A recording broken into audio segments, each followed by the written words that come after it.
Tonight we are here with a very special guest, Nicola Harrison. Hi. Hey, Nicola. She and I are going to be discussing the paperback release of her book, The Showgirl. Here it That's is. why I'm dressed up like a flapper.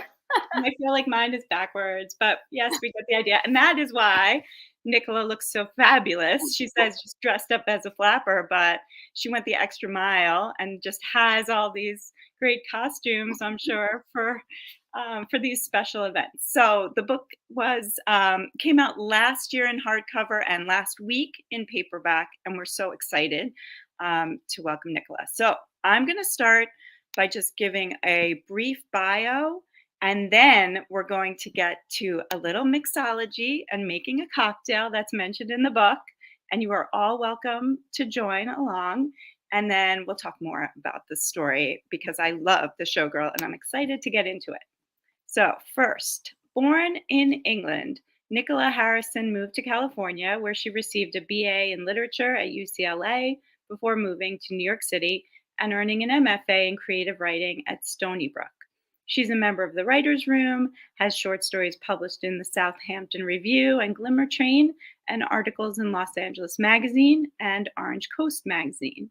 She was the fashion and style staff writer for Forbes, has a weekly column at Lucky Magazine, and is the founder of a personal styling business, Harrison Style. I want to talk about that later. She's the author of Montauk and her latest historical novel, The Showgirl, published by St. Martin's Press. Welcome, Nicola. Thank you so much for having me. Thank you. It's a pleasure. So tell us a little bit before we get into, well, first tell us a little bit about the book, and then we're going to get into the recipe. Then we'll get into the booze. Yeah. Yeah, so I had a blast writing this book. And The Showgirl is the story of a young woman named Olive Shine. It's set in 1927. And it tells the story of Olive Shine, who is from the Midwest, and she's determined to make it onto the Broadway stage as a Ziegfeld Follies showgirl.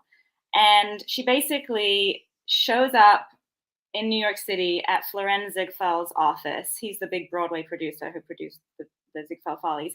And she basically demands a role in the show.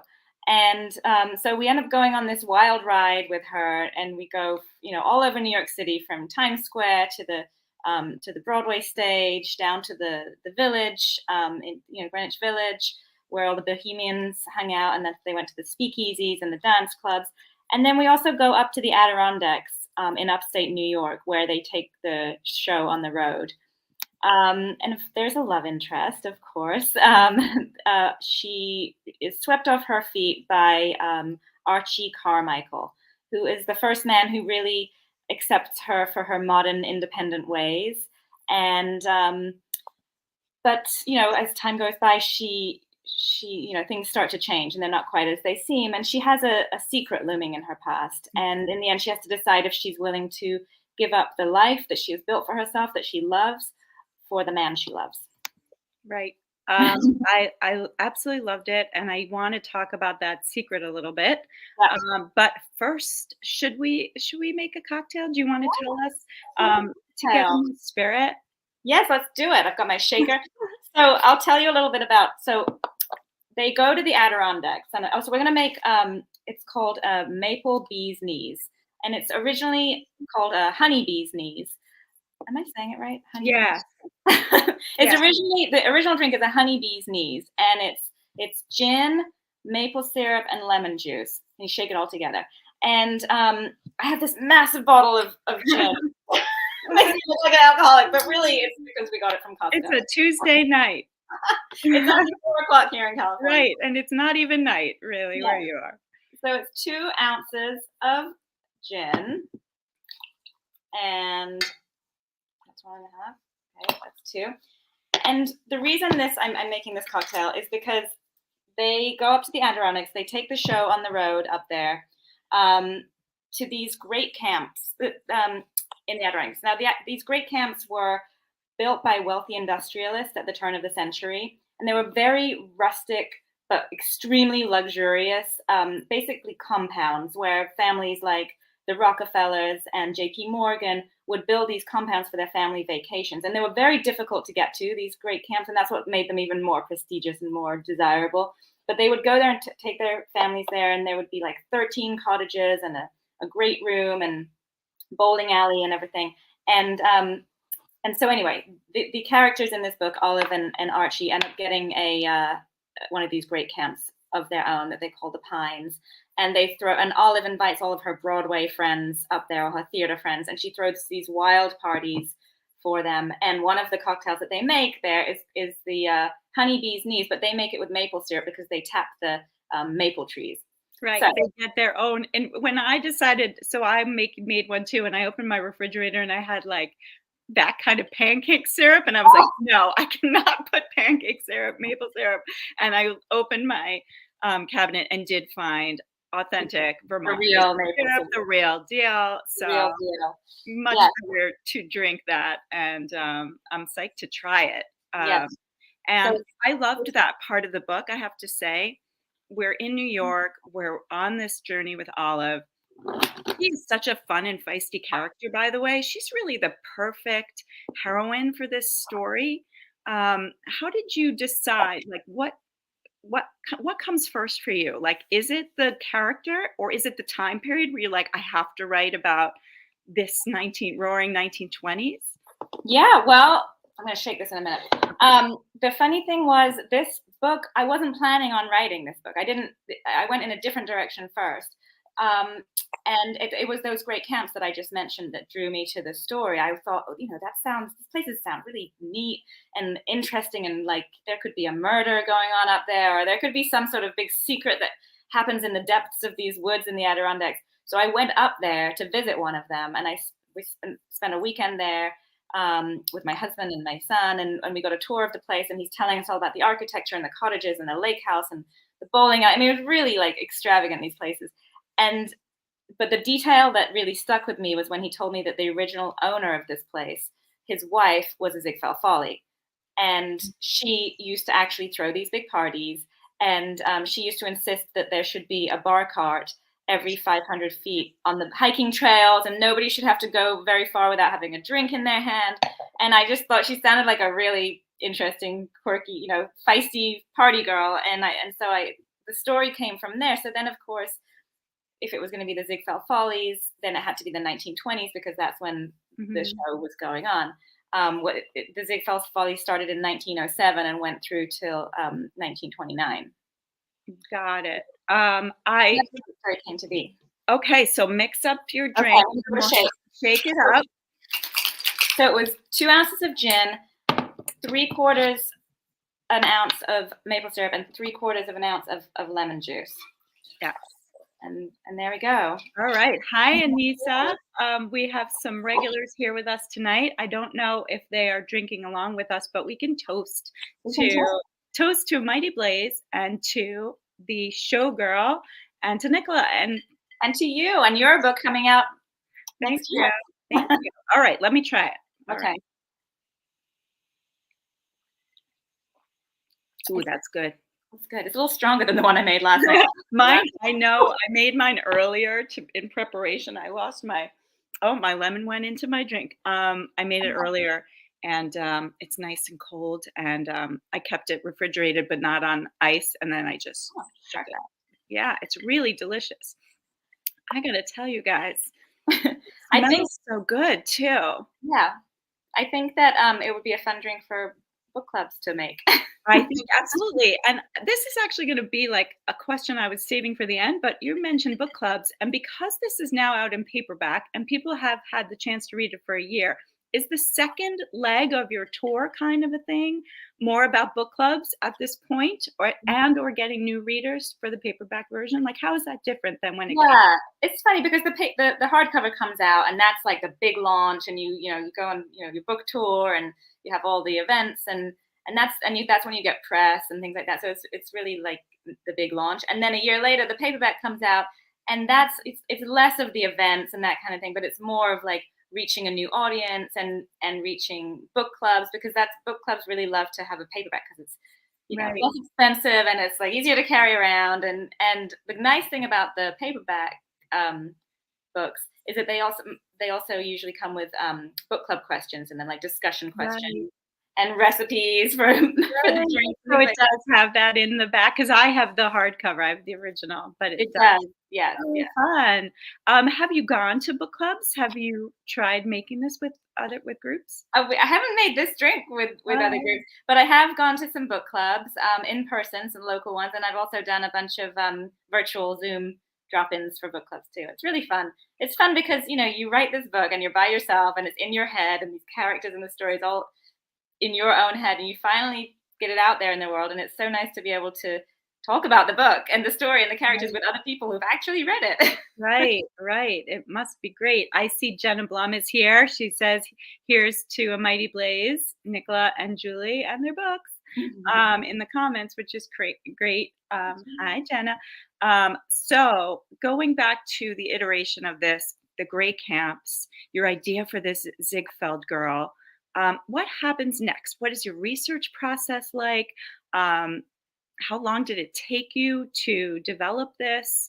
And were there, roadblocks along the way, or what was that path like? Yeah, so yeah, a ton of research. So then I shifted my focus away from the Adirondacks and more into the whole world of the Ziegfeld Follies and just getting to know, they had these crazy rigorous rehearsal schedules and um, Florenz Ziegfeld, the producer, was a real perfectionist and he was very specific about the type of woman that he wanted in his show.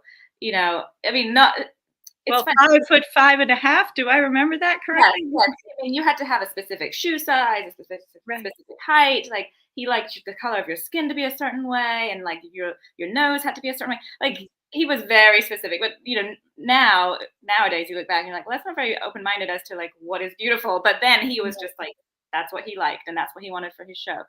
Um, but so yeah, I just immersed myself in that whole world. I mean, these girls used to have to wear 25-pound headdresses and dance and saunter across the stage, making it look like it was just easy peasy. and and so I just I learned all about the costumes and what they had to do and where they lived and what their life was like, and also about how in demand they were. These girls were really the celebrities of their time, and they were like, girls wanted to be them, men wanted to date them, and these men would wait at the stage door, and they were called stage door Johnnies, and they would wait, and they would just wait for the girls to come out after the show, and they'd be like throwing jewelry at them and flowers, and can I take you for a date? Can I take you to dinner? Can I take you dancing? And just so all of that. So that's where my whole research went next. It's just Yeah, it seemed like I read that that Ziegfeld was kind of the originator of the modern Broadway show, that he really transformed Broadway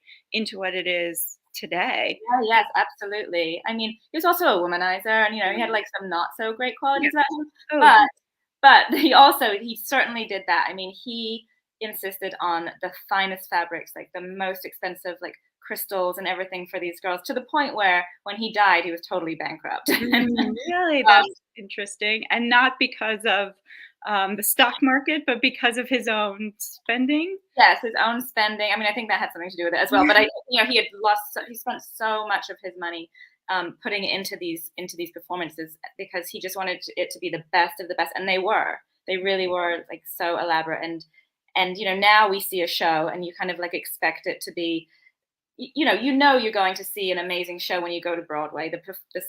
The talent is going to be good. The stage set and the costumes are all going to be elaborate. But back then, it wasn't at that level until he came along. One thing I thought was really interesting about Olive was her parents' reaction to her being a Ziegfeld Folly, and the sense that it wasn't what a good girl would do, that it wasn't kind of classy or acceptable. And there's a point at which, she talks to and meets a famous opera singer. Well, opera is an okay art form, but dancing on the stage in a skimpy costume is not, high art. Yes, And so I was exactly. wondering if you could talk a little bit about that difference, and if you see that, women in certain places and certain roles are not considered the art of men's worlds, or Right. like, you know. Yes. Yes. Well, and the funny thing is that these girls really they were very talented. They were talented singers and dancers. They had to be, otherwise they were not getting on that stage. So it's not like there was some, just scantily clad girls coming on and, showing their stuff. They really had to have talent, and they did. But yes, for the time, for the 20s, those skimpy outfits, which now wouldn't be that scandalous, but back then they were pretty scandalous. Um, and yes, her parents, it wasn't sort of what they wanted from her. They were sort of a well-to-do, like a Middle. fairly middle class family, and it wasn't what they expected for their daughter, and to the point where she had to sort of choose between her family and her career at one point, Right. because the parents were very sort of stuck in their Victorian morals, in their Victorian ways, but like the younger generation was just changing dramatically and charging ahead. So there was like this very big difference between the older generation and the younger generation. Yeah, and we see Olive really caught at that time. First of all, she changes her last name so that she has a stage name and takes on this persona, really. But she has a past where she was, I don't feel like, and we talked about this before the show, that we can talk about at the very beginning of the book, um, that Olive gets pregnant and has a baby out of wedlock when she's very young, Yeah. and they just scooted her away to her aunt's house, and very quietly, somebody, takes over, and she goes back to her life as if nothing happened. Yeah. So in terms of roles for women, motherhood, the choices and the limitations of those choices, then, and unfortunately we're seeing it now because of the Supreme Court ruling last week. I really reread this book with that eye on the choices women have and how they're in some ways much more limited than men's. Yes. Did you think about that in terms of your role in writing historical fiction? What do you want to do? What are you trying to show or say, or um, Yeah. about motherhood and all of that? Yeah. So yeah, you're so right. Like her choices were so limited back then. I mean, like to be pregnant out of wedlock was just, a scandal on her family and her father's name and everything. So it just was, yes, she goes off, she has the baby's taken up for adoption, and they don't speak about it again. And that was really the only choice that her family saw for her at that time. But the funny thing was, when I was writing this book, I was pregnant, and then I had my son, and then I finished like the second half of the book. So I was pregnant and a new mom for this, second time, while I was writing this book. So it was very much in my mind. And also, I had just my first book came out, and then this was my second book. And so this was kind of like my second act in my 40s. I got remarried, had a baby, I got a book deal. I was so happy and feeling like I was doing exactly what I should be doing with my life. I had my dream job, but I was having a baby, and I'm like, I don't want to screw up my brand new dream job that I have. I want to meet my deadline. I want to get this book written. I want it to be the best book it can be, and I want to get it in on time so that I can get another book written. So I had all of these things going on in my mind. So these themes of female ambition and drive, and where does motherhood come into all of this, really was top of my mind as I was writing it. And I think that's obviously why I was writing this book. Right. That totally comes through and makes so much sense, even though I didn't realize that at the time that I was reading it. Yeah. It just feels it feels like very personal and real. And then when Olive, and also I should say, she doesn't just get pregnant; she really is raped. She's taken advantage of. She's Yeah. raped. It's like it wasn't discussed. It was basically considered her fault, and at the time, and would not, and her father couldn't possibly know about it, and her mother Right. covered it up, and the shame was completely on her, and she never gets to kind of really deal with it, or has to at some point deal with it in a real way in order to move on. I think you handled that really beautifully too. And she meets, and then in her second act, she meets Archie Carmichael.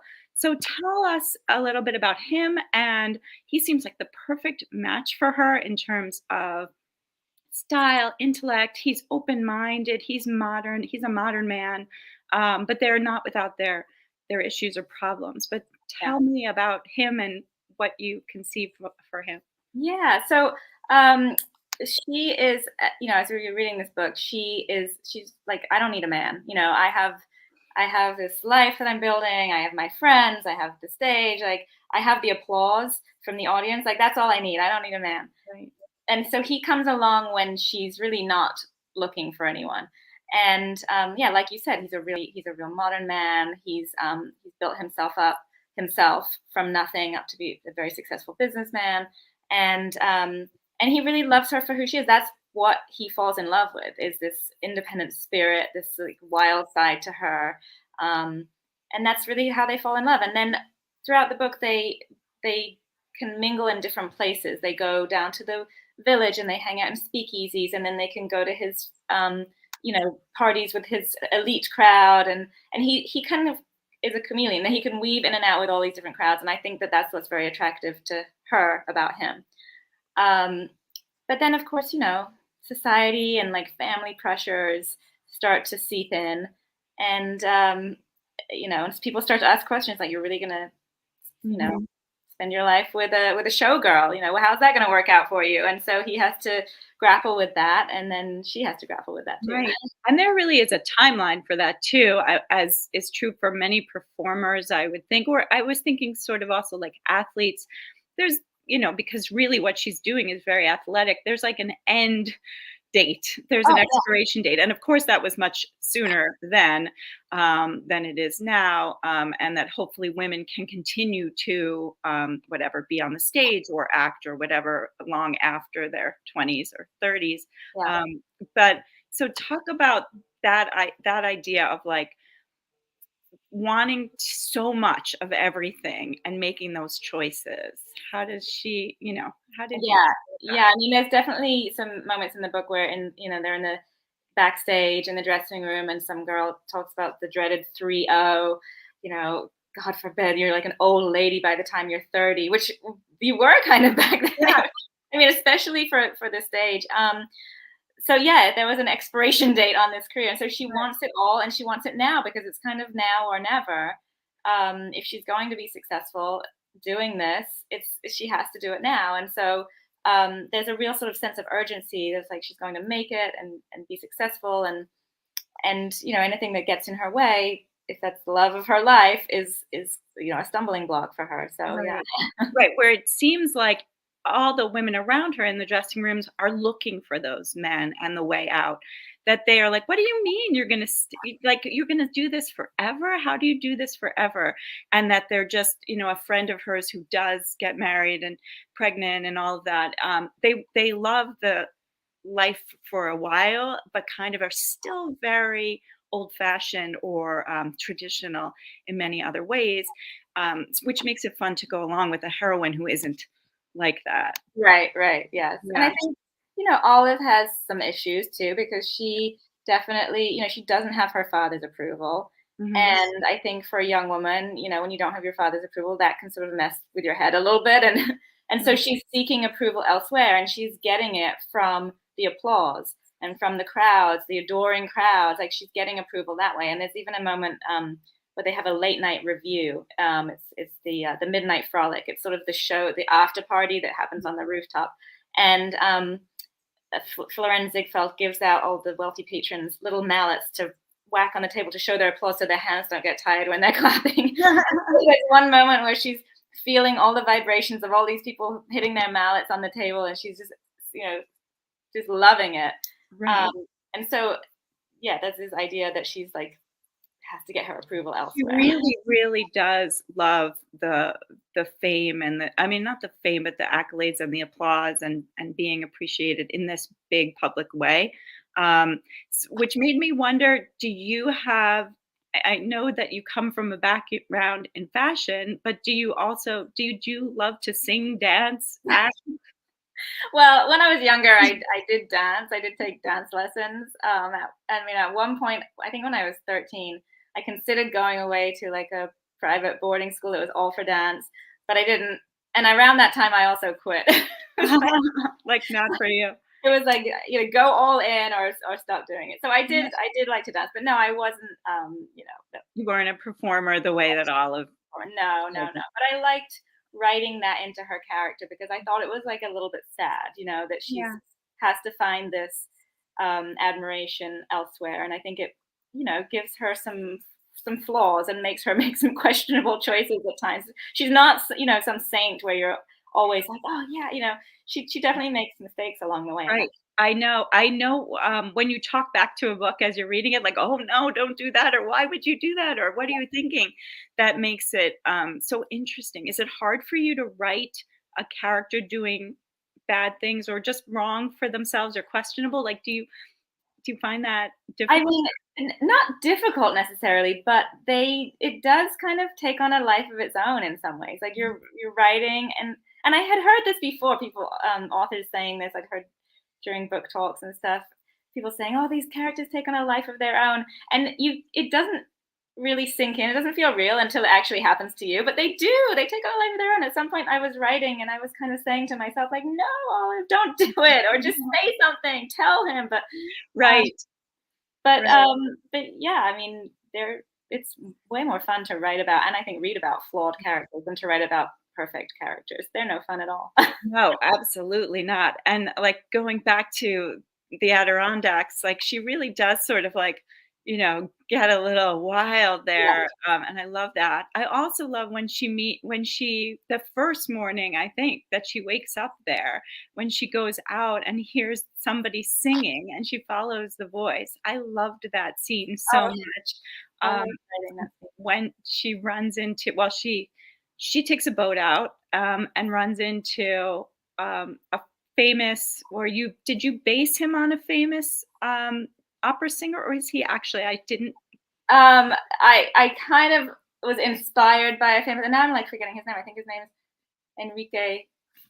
So some famous yes, opera that is singer. yeah, I know who you He was mean. Yeah. before her time, and so it wasn't based on him, but I read about him, and he kind of like inspired him a little bit.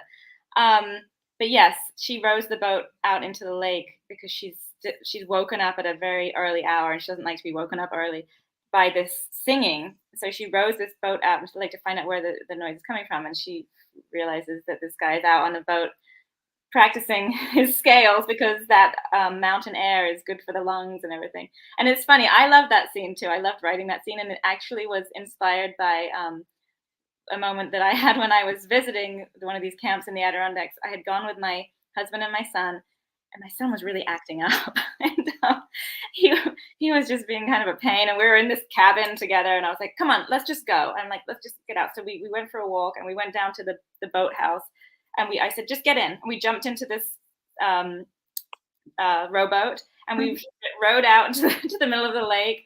And I thought, just change of scenery. We're just gonna like start over. And we got out to about the middle of the lake, and I realized I could not control this big rowboat, and I couldn't turn it around, and I was really regretting my choices. And all of a sudden, the water started to look really, really deep. And Oh, finally, I got us back to the boathouse, and it was okay. But that's sort of where that scene started. that's great. I mean, it's not great that you were speaking out and had taken your son with you and, into that precarious situation, but I love how you turned that into something useful. Yes. Um, and in terms of like um, you're wearing this beautiful fascinator or fan. What did you do for research for the costumes and your background in fashion? Did that help you at all, or just inspire you in any ways? Yeah, definitely. I mean, so sorry, I hear my dog barking in the background. Um, yes, as a fashion journalist, I really, I get really absorbed in the details of fashion, and so the research, I really just enjoy that part of looking to see what people are wearing, and the fashion of the 20s was so interesting because they went from wearing these structured fabrics like heavy wool fabrics with corsets down to the ankles, up to here, and then all of a Mhm. sudden, such a dramatic change. They're wearing these flapper dresses with no corsets. Half the time, they weren't even wearing bras. They were just like and very boyish, athletic, loose fitting clothes, much shorter, to the knee, and they cropped their hair short. And it was just like such a drastic change from these Victorian times. And it wasn't like a incremental change, slight changes in fashion over time. It was just so dramatic. And so I think that was Mhm. what's so interesting to write about it. It must have felt very freeing and exciting for the women of the time to dress like this and to act this way. So it's a lot of fun to do all that research and incorporate all of that into the book. Is that your favorite time period in terms of fashion, in terms of whatever historical excitement they get to, you know? Yes, yes. Yeah. I think the 20s have always been my favorite, and so I think that's why I was so excited to write this book. You know, and it's I mean, for Halloween, I was this basically. And It's easy if you have a glamorous character. Note to writers, write yes. something glamorous, and then you get to be it all the time. Which reminds me, we haven't been Oh drinking. yes, But that was good. although it's 4 o'clock where she is in LA, in this, Manhattan Beach. Yes, that's right. I Mhm. think it So might be my can you tell us a little bit about Harrison's style? well, actually, I'm not doing that anymore. Sorry. I was wondering if that was an old piece of news. Yeah. Yeah, so I had a personal styling business after I worked at Forbes as a style writer, and I had my first son. I started a business called Harrison Style, which was a personal styling business, and I loved it so much. But then when I started writing, and I got a 2-book deal with St. Martin's Press, I just really wanted to focus on that 100%, and it's like my dream job. So I just was like, all right, styling. I'll still style my friends, but Yeah. Oh, so tell us about that a little bit because for example, I love to dress and dress up, and I love to shop, and I love looking at style. But moving from New York to suburban Rhode Island, I have sort of lost my edge a little bit. oh, And when I went to New York last week, I stopped in my favorite store. A friend of mine had got me a gift card, and I was like, "All right, ladies, bring it on! Like, update me." And I think it's really fun to have somebody like personally help you, so you're not just walking around a department store or yeah. like looking aimlessly online. So, like, what do you do to help your friends? Just give Oh, us well, first of all, you have to do a closet edit. okay. That's the first step. And it's good. And you can do it by yourself, but you have to have a friend come over and then basically you try on everything in your closet. You do it by season by season. So you could just focus on spring and summer or fall and winter. You can't do everything at once. It's too much. And basically you try everything on in your closet in front of a friend and you just get rid of things that you don't like or don't wear anymore. So first you do the closet edit. And then as you go, you take notes on what you're missing. I've got like 10 black dresses and I've got no pants that I like. So you take notes, okay, you need a pair of pants. And so you make a list so that when you do go into the store and you go shopping, you have your shopping list, you know exactly what you're looking for. You need like going out tops or you need like summer dresses or things like that. So you have to go into the store with a plan. Hmm. So that's step 2. And then step 3 is you go back home with your friend and you take all the new clothes and the old clothes and you put outfits together and you take pictures of them so that and you have a folder on your phone or whatever of all of these pictures so that you know exactly what outfits to wear for what occasion. Wow. Now that is good. Shop with a plan and then put on the outfits and take pictures. Yeah. I was called over last night to help a friend packing for a trip. She's leaving Thursday. She was like, "Help." And she tried on all these things and I love that. And I do feel like it's really helpful It's to helpful to have somebody else telling you, oh, yes, oh, no, you should not be wearing that. right. It really is. So transitioning, what are you working on next? And also a call for questions from anybody who's watching. This is the time. Give us the questions. And Michelle, our producer, Michelle Sloan, thank you for your help tonight. Will post them for us. But Okay. what are you working on now? Because you said you had a 2-book deal.